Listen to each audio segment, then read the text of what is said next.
The year was 1862. While muskets thundered across the American Civil War, another war, quieter, darker, was brewing in the Ozark Mountains. On a lonely stretch of road south of Springfield, Missouri, travelers vanished without a trace. No gunfire, no bandits, just silence, followed by absence. At first, the disappearances were written off as the chaos of war. Soldiers blamed deserters, families blamed the wilderness. But what Union cavalry stumbled upon one snow-lashed night in December would scar their minds more deeply than any battlefield. Inside a farmhouse that looked no different from 100 others, they found barrels of salted meat, hooks in the smokehouse, bones stacked like cordwood in the cellar, and a journal, its pages cold, clinical, counting victims the way a farmer might count hogs.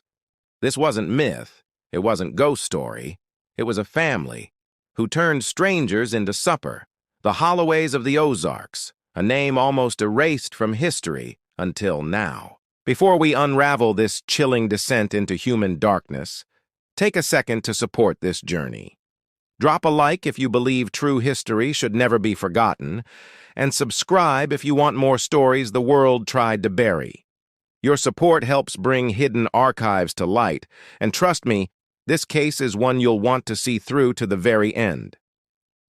The year was 1862, and the Ozark Mountains stood wrapped in silence that could crush the breath from a man's chest. War raged elsewhere, but here, another kind of storm gathered unseen.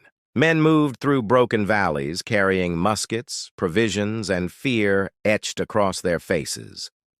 Neighbors once bound by friendship now eyed one another with suspicion, every handshake hiding questions of loyalty, every silence concealing an unspoken dread. The hills offered refuge, but refuge came with a cost. The trees whispered warnings at dusk, and the dirt roads that wound through the ridges became hunting grounds for shadows few dared to name aloud. Civil authority collapsed like a house without foundation. Sheriffs left for distant regiments, deputies abandoned their posts, and courthouses burned beneath the crackle of cannon fire. Without law, only the will of men with iron remained. Every cabin flickered with firelight that masked uncertainty. Men closed shutters tightly at night, gripping rifles while listening to the forest breathe. No knock at the door came without tightening jaws and sharpened instincts. The Springfield Road was once a lifeline, carrying wagons, goods, and hope between scattered settlements. Now it was a corridor of danger, where a man could vanish between bends and never return. Union patrols marched in disciplined lines, but even their boots carried unease when crossing the river bends. Stories spread among soldiers about disappearances, each whisper sharpening into warnings traded over campfires under blood-red skies. Travelers marked the milestones of vanished men. Jonathan Myers, a merchant with good silver, last seen on horseback. Samuel Ballard, a farmer with calloused hands, swallowed by the hills. The land grew hungry for names. Men disappeared, yet little notice followed. The war consumed reports, drowning pleas in oceans of paperwork. To the authorities, a missing traveler was another casualty of disorder, another log on the fire of chaos. Still, the mountains remembered. The soil beneath every tree seemed to cradle secrets. Boots pressed into mud and vanished, and yet no echo of their owners lingered. Only silence spread wider than the rivers. Among the high ridges, men told tales in hushed tones. They spoke of eyes that watched from cabins, of smoke that rose without livestock, of paths leading to farms that gave nothing back to trade. The Holloway name emerged like smoke through cracks in timber. Men spoke carefully when mentioning it, glancing over shoulders as though the hills themselves listened. A homestead too quiet, too prosperous, too wrong. Their farm stood with confidence. A two-story log house, a smokehouse of stone, barns for horses, sheds for tools. Yet no oxen plowed, no fields rippled with corn, no livestock called at dawn. Men noticed the silence. A farm should hum with sound, iron on wood, animals braying, men shouting across fields. Instead, the Holloway land stood mute, like a stage waiting for an unseen performance to begin. Patrol riders reported uneasy sensations when crossing the road nearby. One man swore the patriarch waited at the roadside before every approach, as though forewarned, his gray eyes fixed with unblinking patience. Strangers stopped by necessity, and necessity became their mistake. Hospitality was offered, yet something beneath the offer stirred discomfort. Men who accepted found the warmth of fire masking a colder, deeper hunger. In these hills, survival required trust between men. A roof offered at dusk meant safety, bread, and a chance to see another dawn.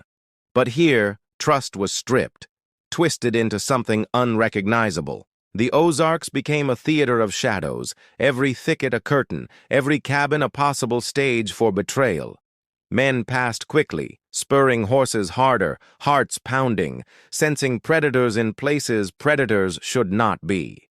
As months dragged on, war deepened distrust. Confederate raiders looted homesteads, Union forces commandeered barns, and deserters stalked the ridges like wolves. But beneath those dangers, another predator sharpened knives in silence. Some called it bad luck when a wagon disappeared. Others blamed guerrillas. Yet the pattern was undeniable. The White River Road consumed men, while one homestead remained untouched by suspicion, cloaked in ordinary deceit. The Holloway patriarch, tall and gaunt, moved with calm precision. His sons stood broad-shouldered, their silence louder than words. To neighbors, they were unremarkable men, yet to travelers, they became the last faces ever seen. Records spoke of prosperity. Taxes showed wealth above neighbors, but no produce entered markets, no herds sold at auction.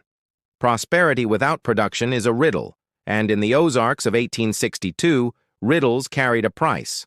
The mountains themselves seemed complicit. Heavy fog blanketed valleys, hiding footsteps, swallowing voices. Trails curved into emptiness. A man riding alone might feel the forest press against him, urging him toward decisions he did not understand. At night, fires lit in lonely cabins gave men pause. Too quiet, too contained, as if the flames themselves feared to dance. The Ozark dark was deep, and within it, darker hungers stirred. Stories spread among couriers, men tasked with letters between settlements. One recalled being met on the road by Holloway eyes, silver coin glinting, words polite, yet something beneath them colder than any winter wind. Merchants vanished, farmers vanished, even soldiers straggling behind patrols vanished, yet no bodies surfaced, no graves disturbed. The land gave nothing back, as if the Ozarks themselves devoured what passed too carelessly through. Fear bent men's spines. They rode faster, spoke less, carried pistols close. What they feared was never named, for naming gave shape, and none dared shape the shadow that haunted the ridges. Some whispered of bushwhackers, others of deserters. Yet deserters left corpses, bushwhackers robbed openly.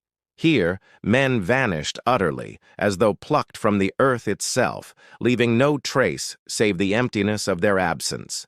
Each disappearance struck like a stone in a pond, rippling outward. Families begged for word, commanders filed reports, but the ripples faded in chaos. Only the mountains remembered, holding secrets in silence. Civilization thinned across the ridges. Courthouses lay in ashes, churches empty, laws forgotten. Men became law unto themselves, and in such a world predators thrived while honest men prayed for daylight. Yet the Holloways did not appear monstrous. They greeted with courtesy, paid with silver, spoke little, and left no reason for open suspicion. Politeness masked something deeper, like a mask carved too carefully. Those who passed by the homestead spoke of stillness, too still, like a pond without ripples. Men trusted their instincts, and instinct whispered, "Do not linger." Do not ask questions. Do not stay. As war dragged on, the Ozarks turned into a graveyard of memory. The missing blended into statistics, names blurred into lists. Yet for every vanished man, the silence around the Holloways grew heavier. By winter, patrols began marking the area with unease. Men muttered when crossing White River. A bend in the road led past the Holloway farm, and the bend itself seemed to swallow sound whole. The Ozarks in chaos became not only battlegrounds, but hunting grounds. Hunger stalked men not through famine, but through other men, men who chose a darkness deeper than any battlefield could conjure. When the Union cavalry finally stumbled upon truth, they found the chaos had birthed something far worse than war itself. In the hollowed silence of the Ozarks, men discovered predators hiding in plain sight, and so the stage was set. The Holloway homestead waited, its hearth glowing, its doors open. Men rode toward it seeking shelter, never knowing they were stepping into the heart of a nightmare. The Ozarks in chaos birthed predators who thrived on war's distractions. By the time suspicion crystallized into certainty, it was already too late for the men who had trusted the wrong hands. The Holloway homestead stood upon a ridge above the White River, timber walls rising firm against the wind, its barn looming broad, its smokehouse crouched in stone, a place that seemed both ordinary and unsettling.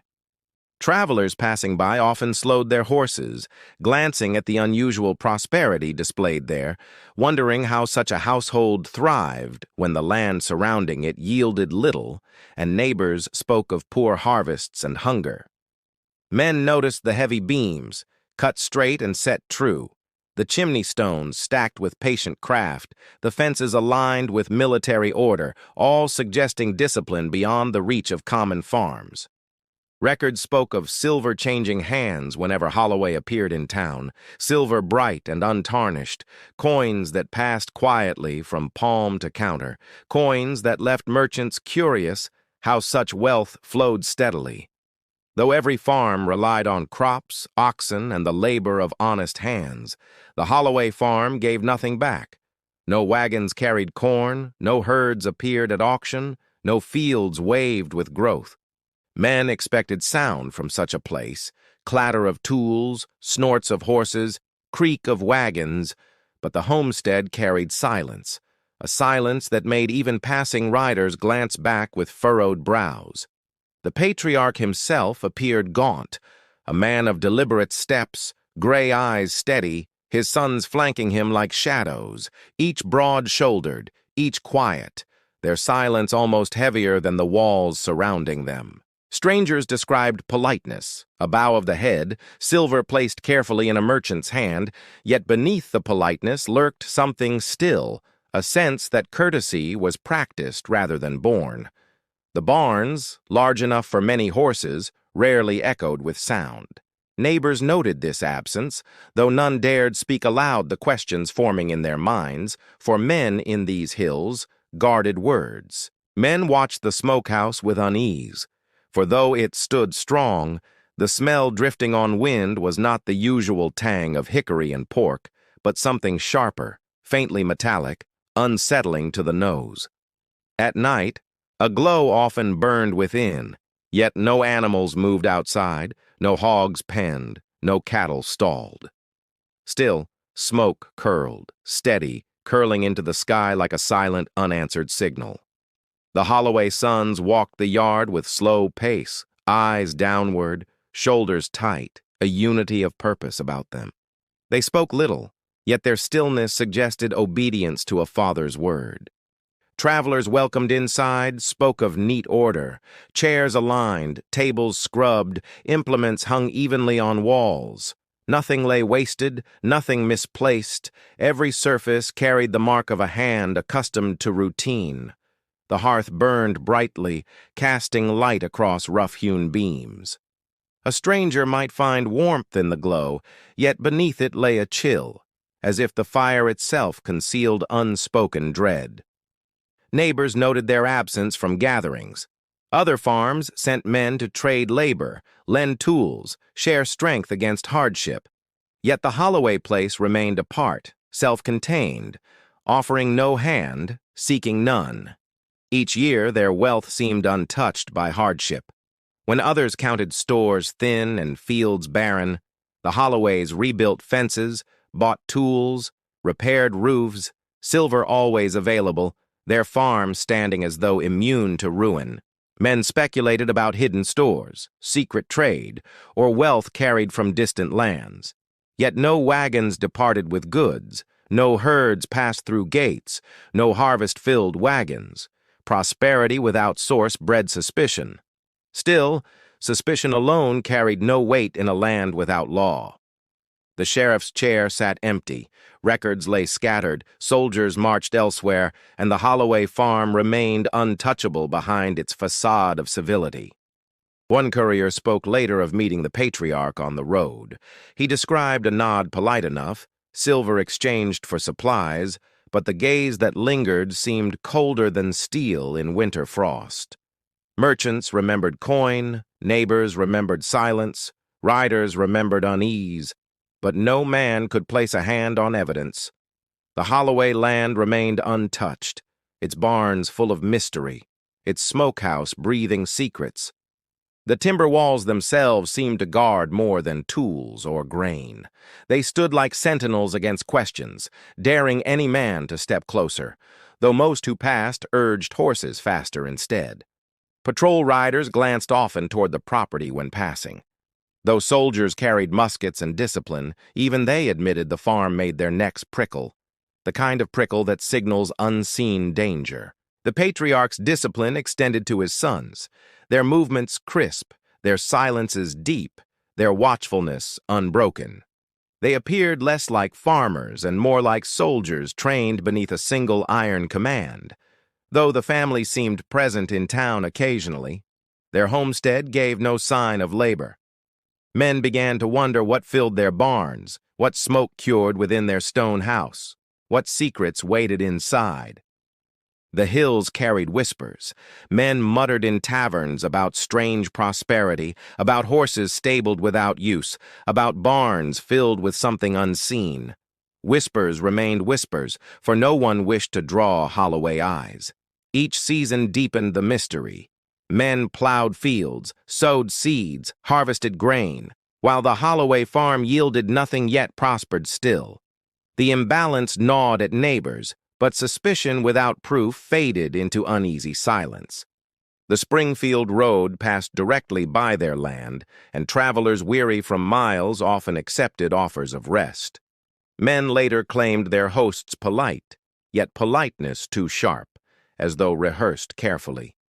One rider described stepping inside the barn, glimpsing tools hung with meticulous care, each blade sharpened, each handle oiled.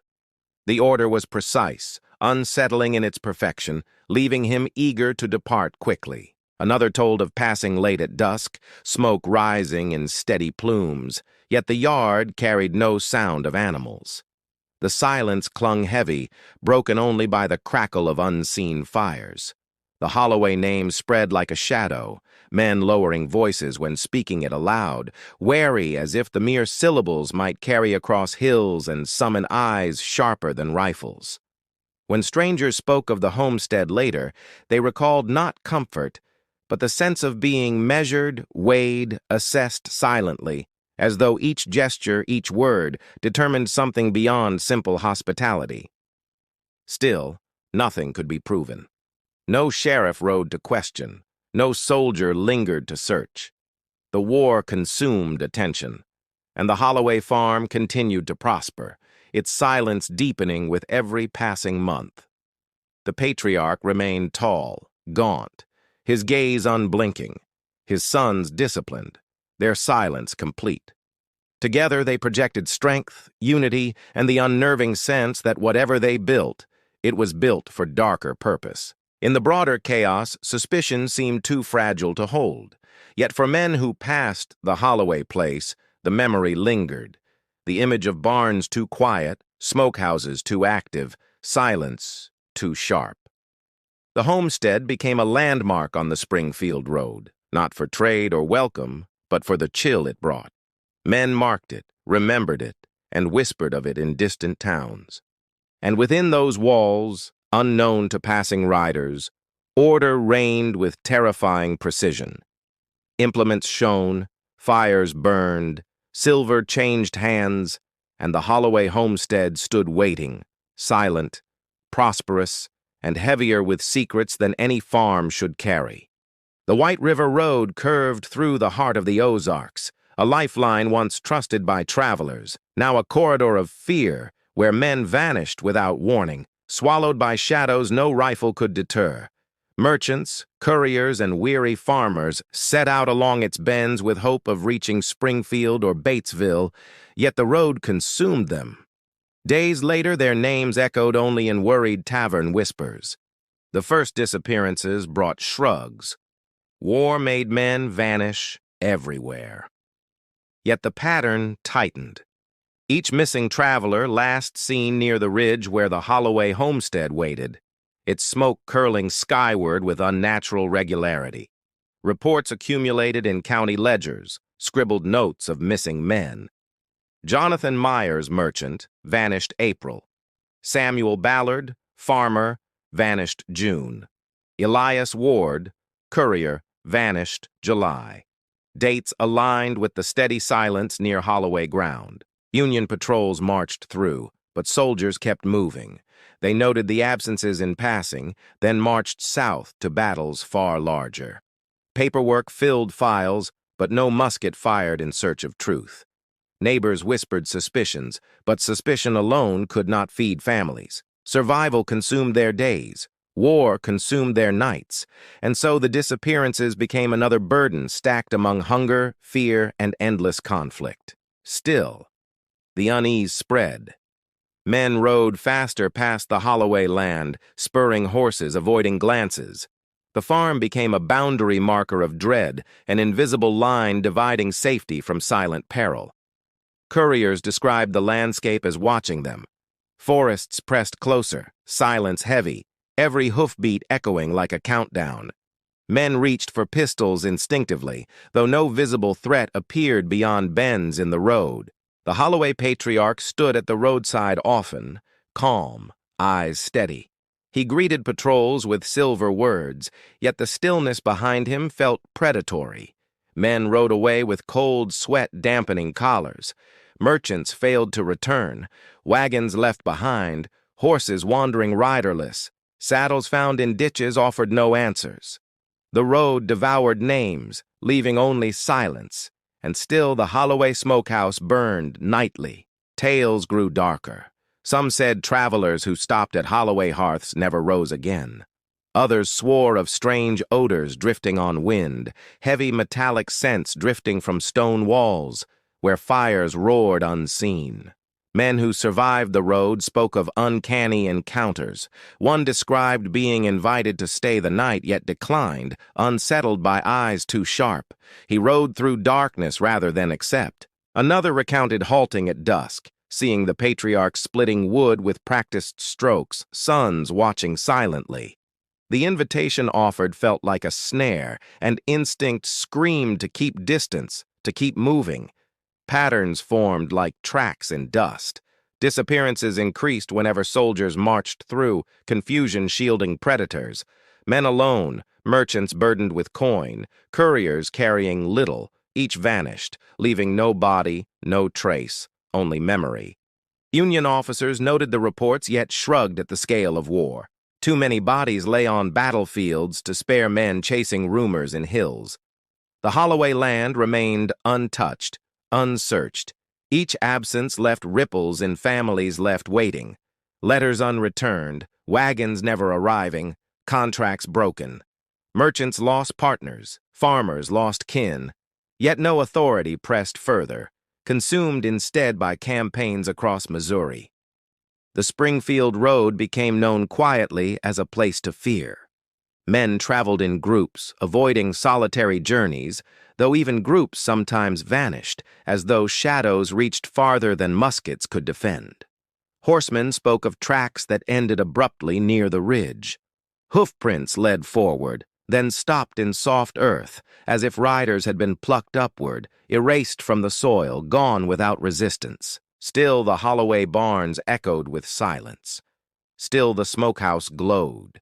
Still silver appeared in town, exchanged for tools, supplies, coin passing smoothly, each transaction mocking the absence of men swallowed by the road. Winter crept closer, nights longer, fog heavier. Men grew desperate for safe passage. Yet every bend near the Holloway land whispered warnings, every shadow thickened, every rumor hardened into something sharper. The vanishings carved fear into the Ozark spine. Men armed themselves, rode together, muttered prayers into collars, yet still disappeared. The pattern repeated with brutal consistency, relentless in its silence. Men questioned whether deserters stalked the road, yet deserters left traces, bodies robbed, goods scattered. Here goods vanished with men, saddlebags gone, wagons empty, even boots missing. No crime of desperation, but of order. The Holloway patriarch's face lingered in stories, polite words masking hunger in his gaze. Survivors recalled the weight of those eyes, the feeling of being sized, measured, judged silently, then released. One courier swore he escaped by chance, overhearing voices from behind a barn door, voices sharp with words of preparation. He fled into night, abandoning saddle and pack, never looking back. Such stories remained rare, for few returned to tell them. Most vanished into silence. Only fragments of accounts survived, scrawled in reports, whispered in taverns, muttered across campfires under blood-red skies. Still, no authority acted. Civil order lay in ruins, law abandoned. Soldiers marched elsewhere, commanders dismissed rumors, and so the vanishings continued, unchecked, silent, piling names into a ledger of the lost. Travelers grew wary, yet hunger forced movement. Wagons rolled on, men rode through, and the road fed upon them. The Holloway land remained untouched, its quiet prosperity standing amid chaos, unexplained. Suspicion sharpened, but men feared speaking openly. War made enemies everywhere, and accusing neighbors could spark feuds bloodier than battles. So silence reigned, and shadows grew stronger with every vanished man. The road itself seemed cursed, bends swallowing riders, bridges devouring wagons. Men said the forest carried eyes, the river reflected ghosts. Yet the truth walked on two legs, disciplined and quiet. Each disappearance deepened the mystery, thickening fear. Yet still the Holloway place stood, barns stocked, smokehouse burning, silver plentiful, while the Springfield road grew emptier of travelers, consumed by dread and absence. By late autumn, rumors reached even distant commanders. They noted suspicions, filed reports, and turned away. War allowed predators freedom, and the White River Road remained a hunting ground hidden in plain sight. The vanishings shaped the hills themselves. Men avoided certain paths, marked dangerous bends, whispered warnings to strangers. Yet despite avoidance, the road claimed names steadily, feeding silence, strengthening the Holloway shadow. Travelers carried talismans, carved wood, scraps of scripture, muttering prayers against unseen hunters. Yet superstition offered no shield. Men vanished with charms in pockets, their absence proving fear justified. The Holloway patriarch watched from his ridge, silver coin glinting when needed, smoke curling always. His sons moved silently in yards, barns stood orderly, the road below carried men into silence. Thus the vanishings continued, the Springfield road twisting deeper into legend. Men rode it with dread, spoke of it with fear, and wondered when someone would finally pull the truth from shadows. But truth slept beneath timbers and stone, guarded by men who smiled with politeness. For now the road claimed names unchecked, each disappearance tightening the noose of dread around the Ozarks. And still the Holloway farm remained untouched, a silent witness to a corridor of vanishings. Its walls holding secrets, its hearths glowing warmly, its silence heavier than the weight of war itself. Dusk descended upon the Ozark ridges when a lone rider approached the Holloway homestead. He had spent days along treacherous roads seeking rest, unaware that the greatest danger waited not in wilderness but behind timber walls. The patriarch stood in the yard, axe striking wood with steady rhythm. He greeted the rider with measured courtesy, voice calm, eyes sharp. An offer of supper, a place in the barn, seemed harmless enough. The traveler dismounted, grateful yet uneasy. Horses stirred nervously, ears twitching as if sensing what men could not. The hearth glow inside promised warmth, but instinct whispered that fire might conceal hunger. At the table, silence pressed heavy. Sons sat nearby, broad shoulders casting long shadows, their words few, glances sharp, voices low between themselves. The patriarch asked questions, each one probing, measuring answers. The traveler noticed the food set before him. A stew rich with flavor, but no livestock grazed nearby. No herds filled the fields. His hand trembled as he lifted the first spoonful. The younger men watched carefully. Their politeness felt rehearsed, as if each gesture masked intent. The traveler's unease deepened. Something unspoken lingered beneath every glance, every question, every movement around the table. The patriarch's gaze hardened when he learned the rider had no destination, no waiting kin, no expected return. In that instant, the traveler felt himself judged, measured, weighed like cattle before slaughter. Excusing himself, he left the hearth under pretense of tending his horse. The barn air felt thick with iron. Hooks hung neatly, blades gleamed sharp, each tool aligned with practiced precision.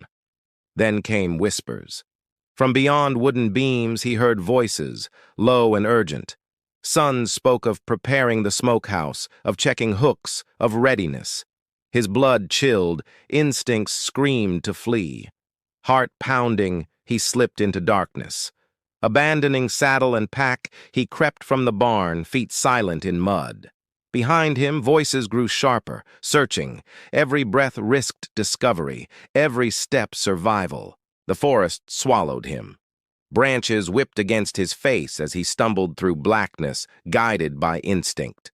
Behind him, lantern glow flickered. Shadows stretching. Sons searching for the man who had vanished. For 2 days he moved without rest, surviving on creek water and handfuls of wild roots. Fear drove him onward. Exhaustion gnawed, yet the memory of whispers urged his flight. At last he stumbled into Union patrol lines, collapsing before bewildered soldiers. His tale spilled out, broken by gasps. Soldiers listened uneasily, veterans hardened by war, unnerved by words of hooks and smoke. The report traveled upward, filed into military records. Yet war raged louder elsewhere, and one man's tale could not shift the weight of campaigns. His warning became paper buried beneath battles. Still, the survivor never forgot.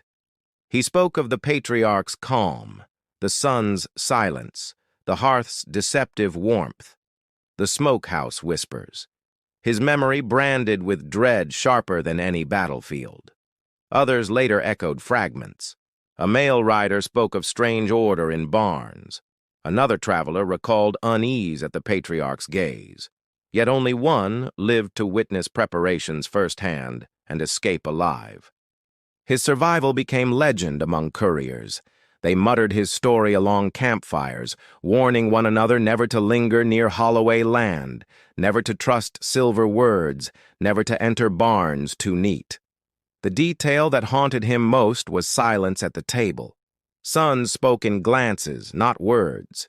Every movement felt like part of ritual, every question a measure of potential yield. He recalled the metallic tang in stew, the absence of livestock, the smoke curling without herds to feed it. Memory gnawed at him, leaving him unable to eat without doubt. Though soldiers doubted, his fear proved infectious. Men who heard him later chose longer paths through wilderness rather than risk passing Holloway land. Instinct told them his tale carried truth. For years he carried scars invisible, sleep broken by images of barns, hooks, whispers, and eyes too calm. Battlefields haunted less than the memory of that supper table's silence. He insisted the patriarch's gaze was not of anger, but of judgment, a man calculating, weighing, deciding. That gaze branded itself deeper than musket fire, deeper than cannon thunder. The son's silence seemed to him unnatural, as though words unnecessary among them. Their unity unsettled him more than weapons. They moved like one body, shadows aligned beneath a single will. Though escape saved his life, he carried guilt for those who followed the same road, unaware of danger. He warned when he could, yet many never heard until too late. The Union report noted his account with cold brevity, recording details without conclusion. It lay dormant, overlooked, until researchers decades later unearthed his words, preserved like fossils of unheeded warning. Among soldiers, whispers spread. They joked darkly of avoiding Holloway land, though laughter felt thin. In truth, no man wanted to test whether the survivor's tale was madness or memory. The survivor never returned to the Ozarks. He refused even to ride within sight of those ridges.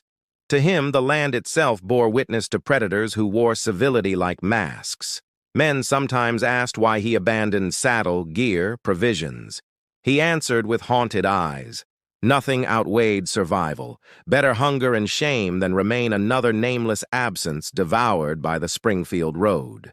Though doubt clouded his report, fragments matched disappearances. Dates aligned, vanishings increased, smokehouse fires burned too steadily. His story, dismissed at first, proved a key link in patterns others later confirmed. In later years, he spoke less, wearied by disbelief. Yet those who truly listened knew his fear genuine. His voice trembled still when recalling whispers about preparing hooks in the night. His tale became warning enough to stir unease among officers. Some scribbled notes suggesting future investigation.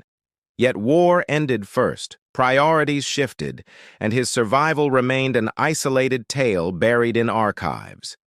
Even so, his account lingered, haunting. It revealed the Holloways not as vague rumor, but as deliberate predators. His words illuminated shadows, naming what others only guessed yet dared not confirm. The survivor's tale stands as proof that not all vanishings were chance. Some men escaped the jaws of predators only by instinct, warning others too late to stop the tide of disappearances. And so the road remained haunted, not by ghosts, but by memory of a single rider who fled with breath ragged, leaving proof that monsters sometimes smile, invite, and offer supper first. The Holloway farm remained silent, prosperous, untouched, but his memory pierced its mask. Though dismissed by soldiers, his survival echoed through hills, shaping warnings passed quietly, fueling dread no musket could quell. Thus the survivor's tale endured, one man's voice against silence, his escape etched into history, his warning a lantern in darkness, revealing that the predators of the Ozarks were men, not myths. The Springfield road carried on, travelers moved again, yet whispers followed. Men repeated his words like prayers, reminders that survival sometimes means fleeing without dignity, trusting instinct above all else. What lingered longest was not fear of death, but fear of judgment in those eyes, a patriarch who measured human lives as though counting provisions, as though men were nothing more than yield. And so the survivor's tale became the only living testimony of Holloway intent before soldiers uncovered horrors. His voice proved that shadows had faces, barns held hooks, and firelight concealed darker hungers. The Ozarks remained silent, but his words traveled. They carried unease through patrol lines, through taverns, through towns. They reminded men that predators existed not as beasts, but as men disciplined into hunger. His tale was not enough to end the vanishings, but it became the spark, the seed of suspicion. the ember that would eventually burn into investigation when the storm of war relented.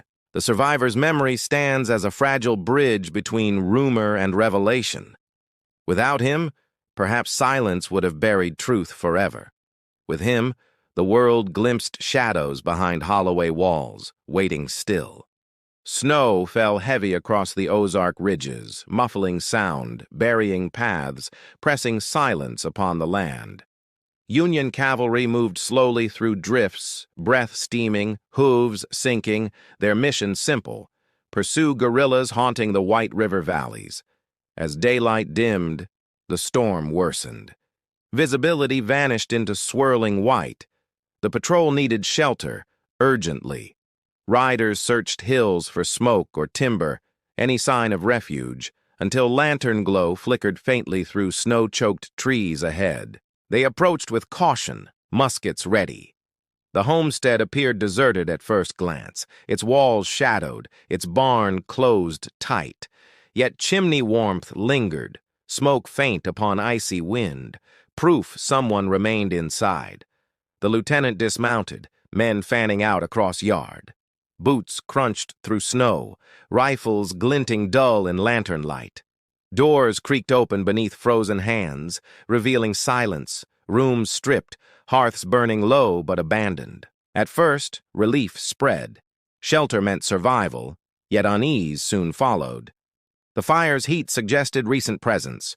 Whoever lived here had fled hastily, leaving warmth behind, a trail too deliberate to ignore. The barn came first.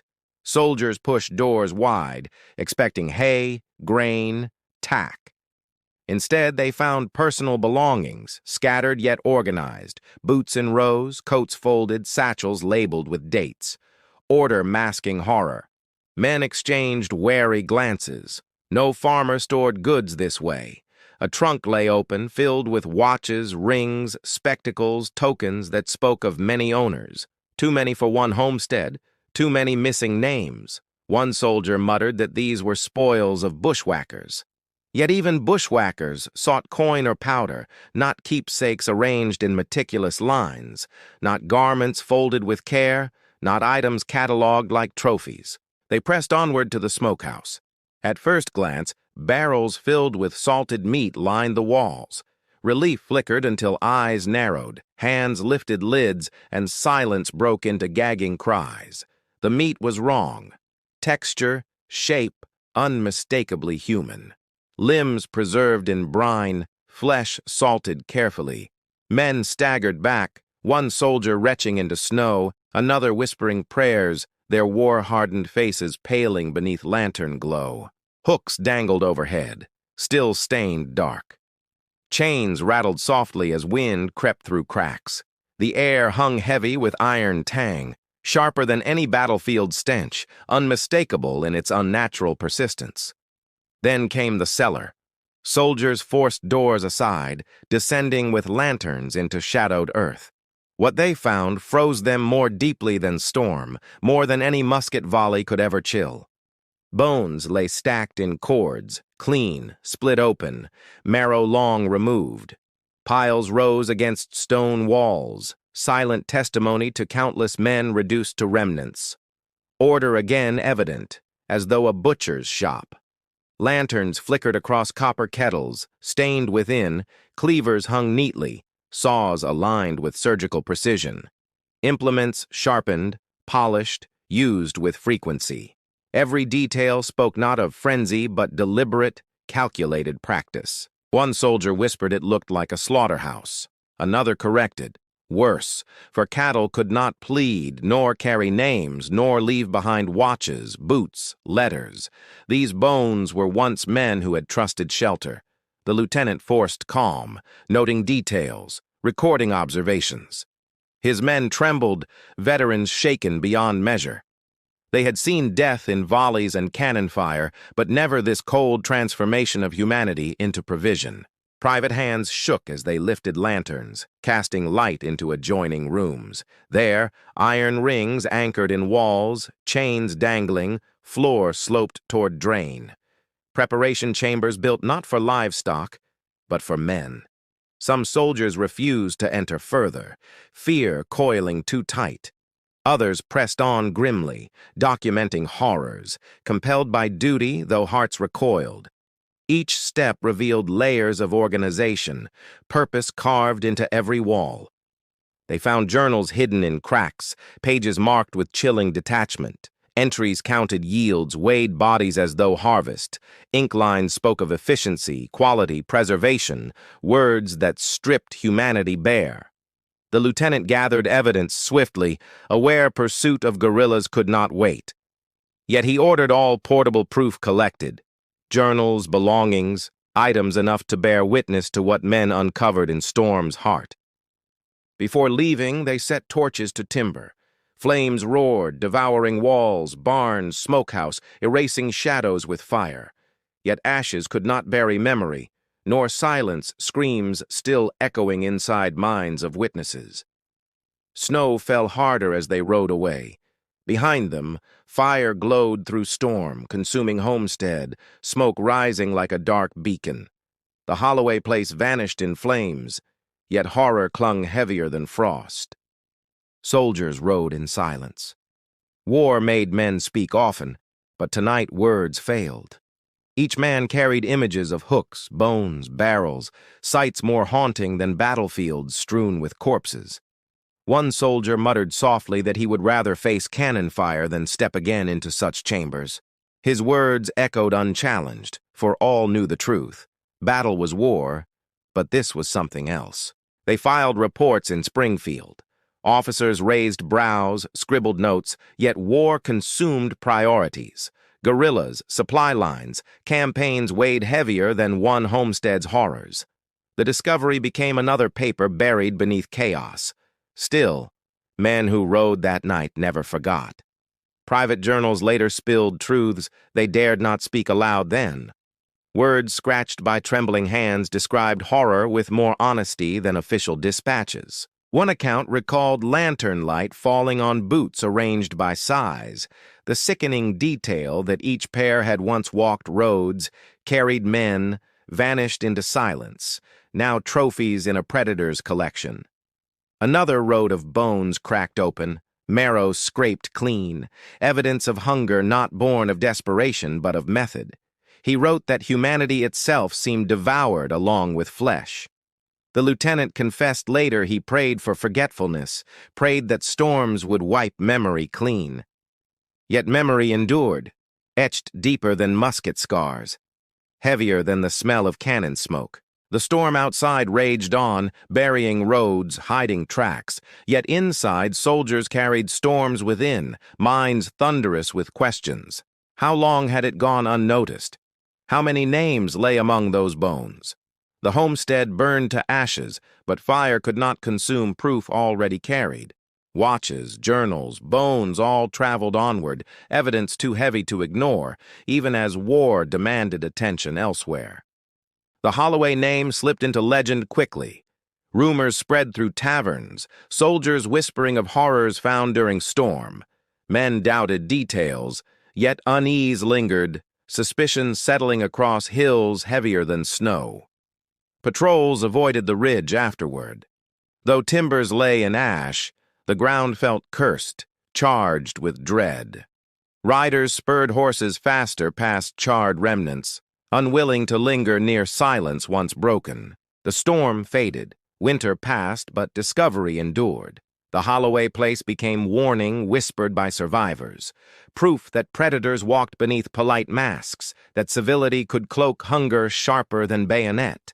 The war continued, battles raged, yet for those who stepped into that cellar, the Holloway homestead became the true battlefield. Not muskets, not cannons, but discipline turned into predation, order turned into horror. The storm may have passed, the snow melted, but memory never melted. Each man carried it for life, testimony that in Ozark, silence men uncovered predators more chilling than war itself. And though the farm was gone, burned to embers, its shadow stretched long across the White River Road, haunting travelers, haunting soldiers, haunting history with the truth uncovered in a winter storm.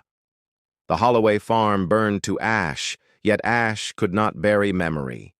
Men who walked those chambers carried nightmares heavier than musket scars, nightmares retold in whispers long after the war's guns fell silent. The patriarch and his sons vanished into wilderness, dissolving among shifting armies and chaos. No patrol captured them, no record proved their fate. They slipped like smoke, leaving dread in their wake. Rumors swirled through towns. Some claimed they moved south, establishing another farm. Others swore they crossed into Texas, hiding under new names. None knew truth, yet vanishings continued along distant roads. Men whispered of riders disappearing near Arkansas valleys, wagons swallowed in Texas forests, campsites found abandoned beside rivers. The pattern remained too familiar, as though predators carried their craft wherever they traveled. The Holloway legend spread, not as story of war, but as proof of predators in plain sight. Men spoke cautiously, lowering voices, for suspicion itself felt dangerous when shadows listened.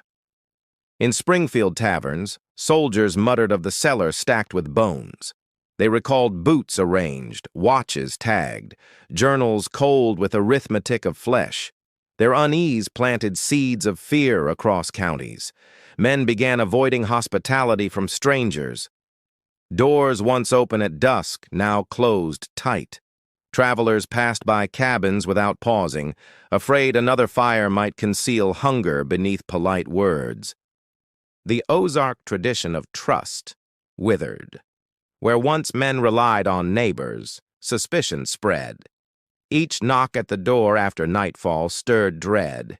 Each offer of food weighed against tales of vanishings. The Holloway discovery fractured communities already broken by war. Neighbors doubted neighbors, strangers feared strangers. In ridges where survival demanded unity, unity dissolved into suspicion, a legacy carved deeper than musket scars. Years passed, yet stories endured. Men retold them to sons around firelight, warning never to trust too quickly, never to accept shelter without caution, never to forget predators could wear human faces. Travelers along the White River Road carried unease long after timbers rotted beneath floodwaters. Even when the lake covered ruins, men claimed to feel shivers when drifting near the drowned ridge. Local folklore twisted truth into myth. Men spoke of strange sounds across water, lights flickering where no house stood, echoes of voices calling through mist. Fear demanded supernatural masks for human horror. Yet those who studied details knew truth needed no spirits. Men had chosen hunger over humanity, silver over labor, discipline over compassion. The Holloway farm proved civilization fragile when temptation pressed. Survivors told of dread sharper than any battlefield. They insisted war never produced such silence, such calculation. War took lives loudly, brutally. Holloway hunger took them quietly, with frightening order. Generations later, men argued about their fate. Some swore they were killed by soldiers, others that they dissolved into wilderness under new names.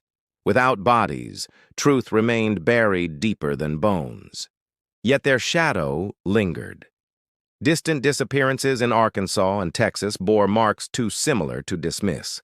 Men noticed absence of livestock, smokehouses working without herds, barns too orderly, travelers never returning.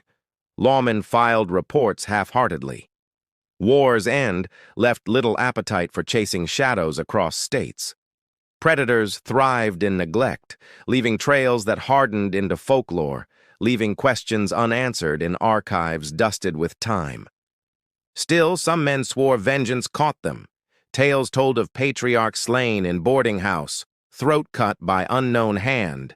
Others said sons scattered, hiding identities, burying past beneath false civility. Whether truth or rumor, fear endured. For men in the Ozarks, Holloway land remained reminder that predators might stand beside them unnoticed, their civility disguising hunger sharper than winter wind. The legacy infected culture itself. Hospitality, once sacred, now carried suspicion. Men remembered vanishings, smoke curling from empty barns, bones stacked in silence. They chose distrust, survival demanding caution, above generosity. Even decades later, scholars unearthed evidence: bones scarred by blades, tools blackened by fire, journals preserved in fragments. Each fragment confirmed what survivors already knew: predators had walked among them deliberately. The Holloway story endured not because of bodies, but because of trust broken. It revealed fragility of community, how quickly war's chaos allowed predators to thrive, leaving scars deeper than musket wounds. Riders avoided certain ridges long after timber rotted. They felt presence in silence, dread pressing from forest. Though no house remained, memory built invisible walls around that cursed stretch of road. Folklore transformed details into hauntings. Men claimed to hear chains rattling in night air, to glimpse lantern light where no rider walked. Yet truth required no spirits. The human capacity for darkness sufficed. Generations passed, yet the Holloway name remained like a stain.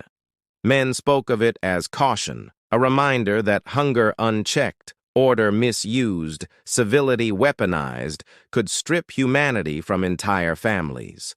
The lake eventually swallowed ruins, drowning stone cellars and charred ground. Yet water could not drown memory. Fishermen swore unease settled heavy near submerged sight, as though secrets seeped upward still.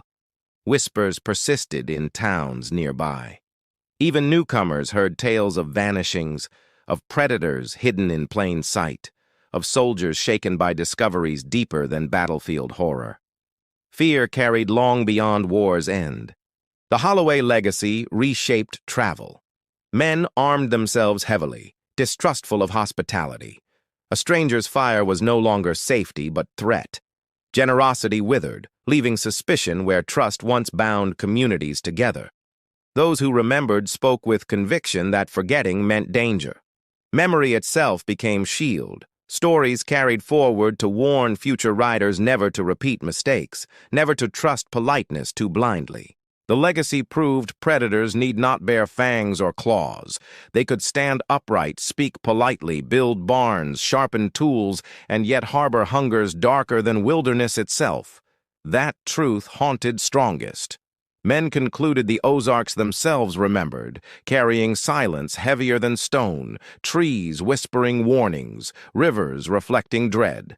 Landscape became partner in memory, shaping generations who carried Holloway's shadow within their blood. Though no gallows held them, no court judged them, their punishment endured in legend.